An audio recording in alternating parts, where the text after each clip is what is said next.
bother nobody. She was a friend to everybody. This is a story of Beauty Couch. On August 23rd, 2023, firefighters in Austell, Georgia, responded to a brush fire near Joe Jerkins Boulevard and Landers Street. At the scene, they found a vehicle completely engulfed in flames. After the fire was extinguished, authorities traced the vehicle's registration. It belonged to 22-year-old Beauty Couch, known on social media as Beauty Katera, where she had built a following of nearly 150,000 through her roller skating videos. As officers searched the area around the burned vehicle, they discovered a body in a nearby wooded section. The description matched Beauty Couch. Investigators immediately treated the case as suspicious. A burned car and a body located close by point of foul play. Evidence was collected from both the vehicle and the surrounding scene as police began a homicide investigation. Attention turned toward finding a suspect. Within a week, law enforcement identified and arrested 21-year-old Eugene Louis-Jacques. He was located in St. Tammany Parish, Louisiana, more than 400 miles from the crime scene.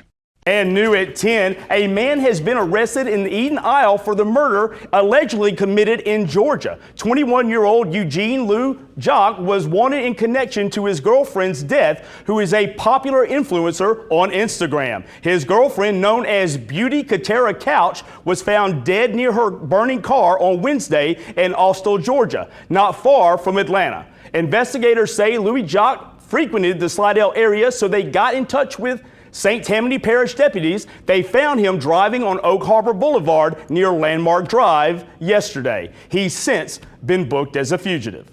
What began as a local fire call quickly expanded into a multi-state search for answers. A young woman with a large online presence was found dead, her vehicle set ablaze, and her accused killer captured far from the crime scene. The case left investigators to establish how the events unfolded and why they ended in murder. If you're captivated by real crime stories that peel back the layers of truth, make sure to hit that subscribe button. Your support means the world to us as we uncover real cases, raise awareness, and give a voice to the voiceless. Before we dive into today's story, we want to hear from you. Where are you tuning in from? And how do you feel as the story unfolds? Welcome to Deadly Crime Unmasked, the show where we expose the shocking crimes that rip through communities and the chilling secrets lurking behind closed doors. These are real people, real events, real consequences. Don't forget to subscribe and activate notifications. You won't want to miss the gripping story that's coming up. Now let's dive in. Police found Beauty Couch's body in the woods next to her home last Wednesday, and the car she was driving engulfed in flames. Investigators tell us that 21-year-old Eugene Louis-Jacques was taken into custody in Louisiana on Saturday in connection to her death. 11 Alive was at the vigil held by Couch's family over the weekend. They say they know the man police arrested and that he was Beauty's boyfriend. At only 22, Beauty had gained a following as a champion skater. She had some moves. Now in that same spot of Beauty's tragedy lay a sign of remembrance. Beauty's family honored her with balloons, flowers, and teddy bears, and her brother has a message for the man arrested. Beauty Couch was a 22-year-old woman residing in Austell, Georgia, a city within the Atlanta metropolitan area. At the time of her death, she was a college student and maintained an active life both offline and online. Her presence extended beyond her immediate community into the broader digital space, where she built a substantial following. Couch was known on social media by the name Beauty Katera. She had established herself as an Instagram influencer with an audience of approximately 150,000 followers. Her content primarily revolved around roller skating dance videos, a style performance that drew consistent engagement. She differentiated herself by producing not only entertainment, but also instructional content. In addition to posting performances, she also offered paid skating lessons to her followers and members of her local community. This positioned her as both a performer and a teacher, providing her audience with a combination of visual artistry and direct guidance. Outside of her online persona, Couch was regarded as a college student who balanced academic commitments with her social media presence. Her followers described her as charismatic and engaging. She had developed a reputation for fostering genuine connections with her audience. This was achieved by interacting with her followers beyond surface-level exchanges, often responding to comments, answering questions, and tailoring her skating lessons to those interested in learning directly from her. This dual presence, both digital and in person, solidified her role as an influencer with an impact that extended into real-world interactions. Statements from her mother and acquaintances indicate that Couch was seen as a kind, non-confrontational, and community-oriented individual. Her mother emphasized her daughter's tendency to avoid conflict and her willingness to connect with others in her surroundings. In addition, Couch was known for her creativity, often expressed through skating routines, fashion, and her consistent performances. Friends and family members highlighted her public presence, noting that she often participated in skating events, produced creative videos, and shared her talent widely. These descriptions established a picture of a young adult who combined personal passion with public influence. The chain of events leading to the discovery of the victim's body began in late August 2023. The last confirmed sighting of Couch occurred on August 22, 2023. Reports indicate that she had not been seen by family members or associates after that date. The following day, August 23, 2023, emergency services in Austell, Georgia, were alerted to a fire. At approximately the intersection of Joe Jerkins Boulevard and Lander Street, a vehicle fire was reported. The Austell Fire Department and law enforcement responded to the call. Upon arrival, responders found that the vehicle was already engulfed in flames. Firefighters worked to extinguish the blaze, after which the burned vehicle was secured. Subsequent checks revealed that the vehicle was registered to Beauty Couch. The discovery of the car raised immediate concerns, as the registered owner had not been accounted for since the previous day. Following standard investigative procedure, the vehicle was towed from the scene to allow for further examination. Investigators prepared to conduct tests for potential accelerants, fire origin, and any remaining evidence that could be recovered despite the extensive fire damage. After establishing ownership of the vehicle, law enforcement began to canvass the surrounding area. This included a search of the immediate wood line and nearby spaces around where the vehicle had been burning.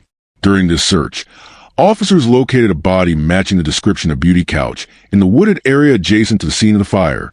This discovery confirmed that the missing individual and the victim of the fire-related incident were the same person. At this stage, foul play was suspected, and the case transitioned from a fire response to a homicide investigation. The victim's background plays a significant role in understanding the public interest in the case. With a substantial digital following, Couch's disappearance and subsequent death were quickly reported across major outlets. Her dual presence as both a student and influencer provided multiple points of reference for investigators to trace her movements leading up to the date of her disappearance. Investigators began by examining her last known communications on August 22nd, including digital interactions, messages, and potential plans for the day. Social media records and phone data were likely analyzed to determine her activities and any connections to individuals in contact with her before the incident. The vehicle fire presented clear signs of deliberate destruction. Investigators typically consider vehicle fires as potential attempts to eliminate evidence. In this case, the decision to tow and examine the car would allow for technical assessments, including whether an accelerant was used and whether any identifiable items survived the fire. The fact that the body was located outside the vehicle in a nearby wooded area added complexity to the investigation, as it indicated two separate locations within the same scene: the site of the burning car and the site of the body's disposal. Police proceeded with scene documentation, which included photographing the burned vehicle, mapping the surrounding area, and collecting samples from both the car and the ground. Investigators would also have sought surveillance footage from any nearby businesses or traffic cameras along Joe Jerkins Boulevard to establish when the vehicle was left at the location and whether another individual was seen departing the area. The discovery of the body in a separate location from the vehicle provided an early indication that the incident was not accidental in nature. Positioning the body away from the burned car suggested an intentional effort to both conceal the remains and to destroy potential evidence through fire. The location of the body, hidden within the tree line, raised further suspicion. Placement in that area indicated deliberate movement, suggesting the victim had either been transported or dragged away from a vehicle prior to the fire being set. The concealment attempt aligned with what investigators would later confirm as an act of homicide. The burned vehicle immediately raised the suspicion of arson. Fire patterns and the complete destruction of the vehicle indicated the fire was unlikely to have been accidental. This added weight to the conclusion that someone intended to eliminate physical evidence. Since the vehicle belonged to the victim, it became a central piece of evidence, both in terms of ownership and in relation to how the crime itself unfolded. The discovery of the body apart from the vehicle confirmed foul play. If the death had been an accident caused by the vehicle fire, the victim would have been located inside or near the car. Instead, the body's placement in the wooded area directly pointed toward homicide. At this stage, investigators recognized they were not responding to a simple vehicle fire, but to a deliberate criminal act involving both murder and arson. The Austell Police Department immediately assessed the case as a homicide investigation. The scene was secured and access restricted authorized personnel only. Officers established a perimeter around both the vehicle location and the wooded area where the body was recovered. This allowed for preservation of any potential physical evidence while forensic teams began their work. Given the nature of the discovery, an abandoned burned vehicle and a body found separately, investigators determined that arson had been used to cover up evidence of murder. The early recognition of these elements shaped the direction of the entire investigation. The initial response came from the Austell Police Department, which held jurisdiction over the area where the body was discovered. Due to the seriousness of the case, assistance was requested from the Cobb County Police Department, which had broader investigative resources. The possibility of involvement by the Georgia Bureau of Investigation, GBI, was also considered, particularly for specialized forensic testing related to the arson and homicide investigation. By combining local and county law enforcement resources, the case was managed through coordinated tasking, with each department contributing to evidence recovery, witness interviews, and crime scene reconstruction. The burned vehicle was towed for forensic analysis. Investigators conducted accelerant testing to determine whether gasoline or another chemical agent had been used to start or spread the fire. Fire pattern analysis was performed to identify the origin point of the flames, helping establish whether the blaze was deliberately set inside or outside the car. Fire investigators examined whether mechanical failure, electrical malfunction, or deliberate ignition caused a fire. Early results leaned toward deliberate ignition, given the extent of the damage and lack of accidental causes. The medical examiner conducted a full autopsy to confirm the cause of death. Body condition was documented, including any external wounds, burns, or trauma. Time of death was estimated to establish a timeline leading up to the fire. Toxicology screening was ordered to determine whether substances were present in the victim's system prior to death. The wooded area was searched for additional evidence, such as discarded weapons, items of clothing, or objects connected to the victim. Soil samples, footprints, and potential tire tracks were examined to reconstruct movement in and out of the area. Fiber and hair evidence was collected for laboratory analysis. Investigators compared evidence from the vehicle with evidence found near the body. The separation between the two locations indicated a staged crime scene designed to mislead law enforcement. Officers interviewed residents who initially reported the fire. Witnesses described seeing smoke and flames but did not observe who abandoned the vehicle. Timelines provided by these residents helped narrow down the time frame for when the vehicle was left and ignited. Investigators reached out to the victim's immediate family to establish her last known activities. Beauty had last been seen the day prior to the fire, and her absence was quickly noted. Friends provided details about her recent communications, social media activity, and personal relationships. Law enforcement began reviewing her phone records, social media accounts, and text messages for clues regarding her interactions in the hours leading up to her death. This process aimed to identify who she may have met or communicated with before her disappearance. Local and national outlets quickly framed the incident around the victim's public profile. Early reports emphasized that the deceased was Instagram creator Beauty Katera, known offline as Beauty Couch, whose body was located on August 23, 2023 near a burned vehicle in Austell, Georgia. Articles highlighted that authorities first found a vehicle fully engulfed in flames and later discovered a body matching Couch's description nearby.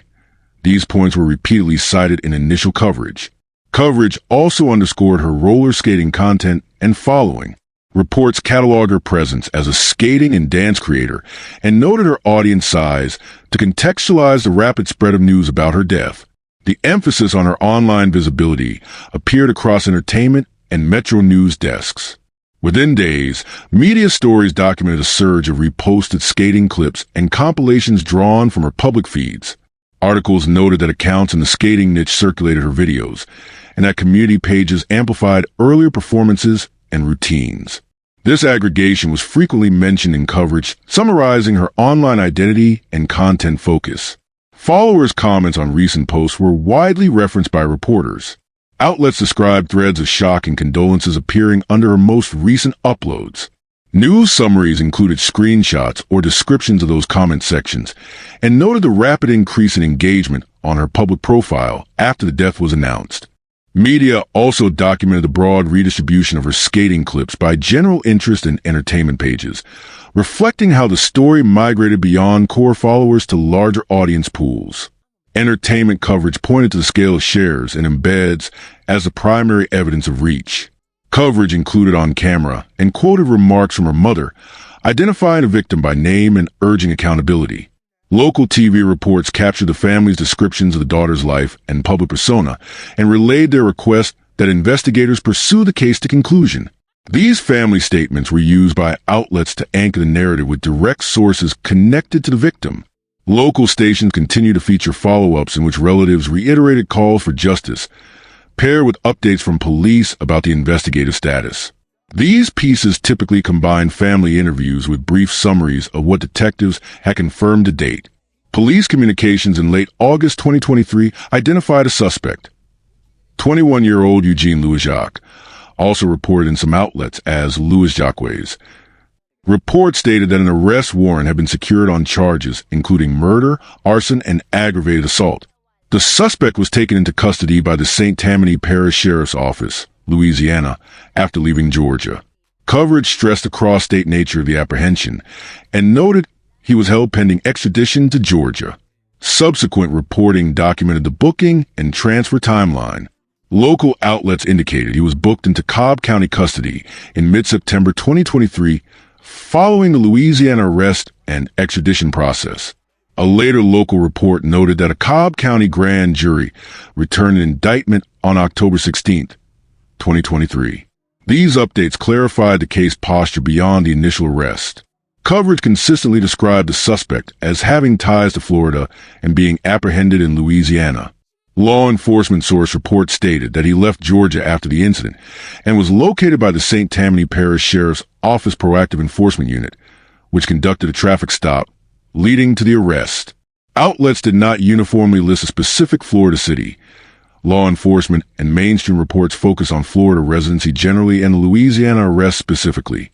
Police and media identified the suspect as the victim's boyfriend. This relational link appeared in multiple write-ups after the arrest and was used to contextualize why investigators focused on him. Local and national outlets repeated the relationship descriptor while noting that investigators had not, at that stage, publicly released motive. Reports emphasized that authorities had not disclosed a motive in the immediate aftermath of the arrest. Media summaries typically paired the relationship identification with the statement that a motive was under investigation and not publicly stated. This remained the standard phrasing in broadcast and print coverage through the initial charging and booking period. Initial charges reported at arrest included murder, arson, and aggravated assault. After extradition to Georgia, local reporting tracked grand jury action indicating additional counts: murder, aggravated assault, arson, concealing the death of another, and tamper with evidence, per an October 2023 indictment summary. Outlets covering these developments framed them as formal case posture updates following the suspect's transfer to local jurisdiction.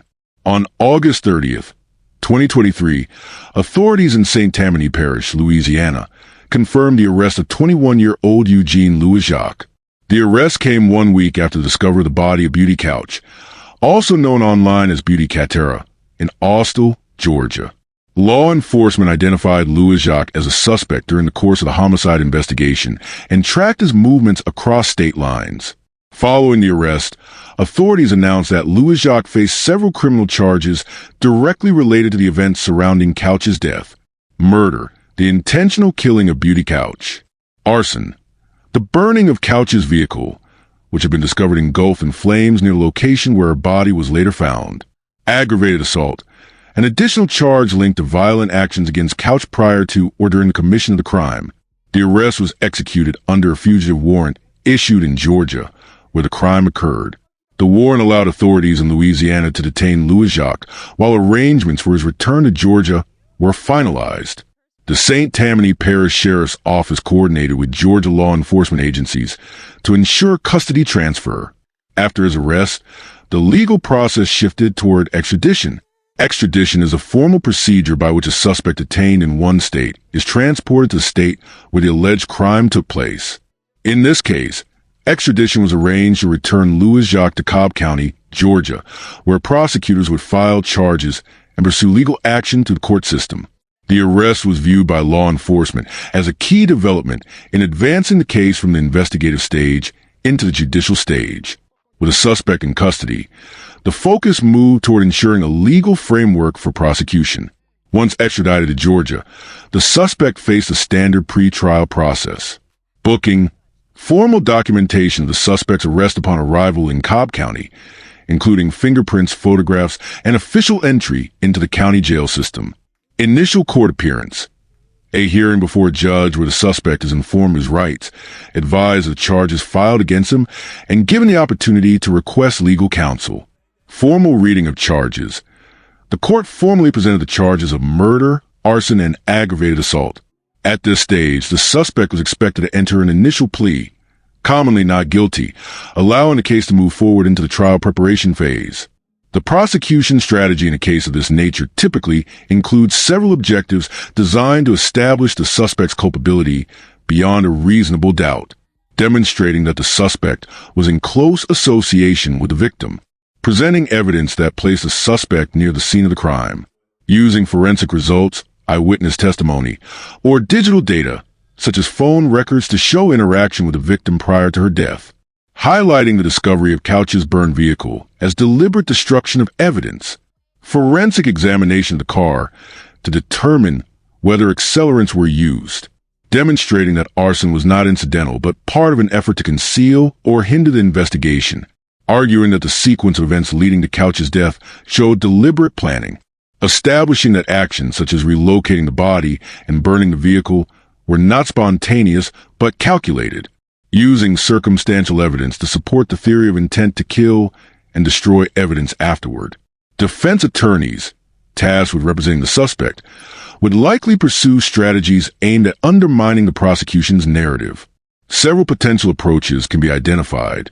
The defense could argue that the suspect was not present at the time of the crime, presentation of alibi witnesses or documentation to challenge the prosecution's timeline, questioning the validity of forensic testing, arguing that DNA, fingerprints, or digital records may have alternative explanations, suggesting that the evidence was circumstantial rather than conclusive, proposing scenarios in which the suspect was not directly responsible for the death, suggesting that another unidentified party may have committed the crime, presenting the possibility that evidence was misinterpreted during the investigation. These defense strategies would be aimed at creating reasonable doubt in the minds of jurors, which is a threshold required to prevent conviction. The judicial process in homicide cases follows a structured timeline.